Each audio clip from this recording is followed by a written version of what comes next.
शालिनी दीदी आपकी बेटी है, उसी को आपके पास आपके अपने हाथ जोड़ रही हूँ। अगर मेरे ससुर जी को जेल होगी तो मेरे पति को कोई नहीं बचा सकता।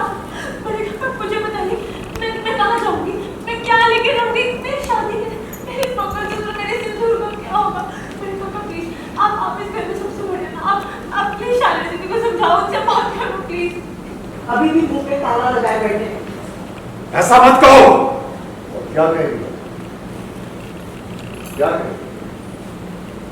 इस वक्त पूरे मीडिया में, प्रेस में, सोशल मीडिया पे ये न्यूज चल रही है कि करण कुलकर्णी को अरेस्ट कर लिया। हो सकता है उसके पास हमारे जितने पैसे ना हो, लेकिन उसमें भी वो सुखी है। तुम प्लीज चुप रहो, बीच में मत बोलो। भूमिका तुम क्यों बीच में बोल रही हो? आप बात करो ना और समझाओ कि इसी में दोनों परिवारों को। अरे किससे बात करनी होगी? क्यों समझे नहीं आप? अपने बेटी और दामाद से बात कीजिए। लेकिन केस तो उन दोनों ने नहीं किया है ना, केस तो कबीर की मां ने किया है ना कबीर? उन्हें बहका है, ये कंफर्म है। ठीक है, मैं बात करता हूँ।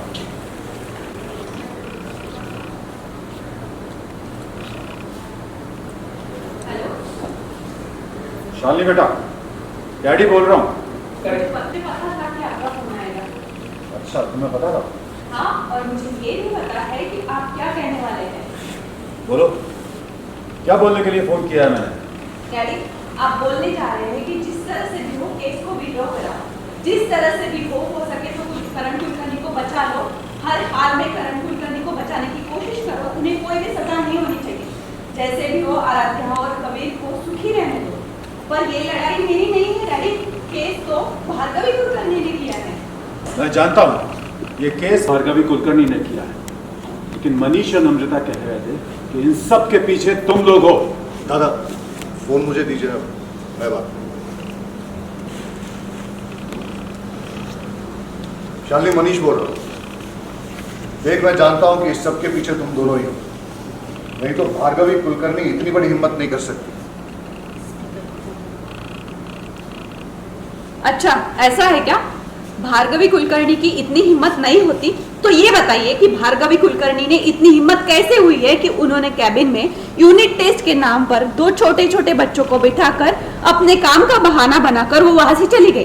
फिर उसी कमरे में आते हैं करण कुलकर्णी और आने के बाद बच्चों को डरा धमका के स्कूल के बाहर लेकर जाते हैं। उनके पूरे फोर्स के साथ, गुंडों के साथ, बाउंसर्स के साथ किडनैप करने की कोशिश करते हैं। फिर वहां से थाने लेकर जाने वाले थे और स्टेटमेंट देने के लिए उन दोनों छोटे बच्चों को। फिर वहां उसके बाद वो कोर्ट जाने का प्लान बना रहे थे। हम में से भार्गवी कुलकर्णी को समझाया है, प्रिंसिपल मैम के तौर पर आपकी ड्यूटी बनती है, वो एक माँ की ड्यूटी से कहीं ज्यादा होगा। कबीर, ऐसे मत बोलिए आप। हाँ, इधर बोलो। फोन पे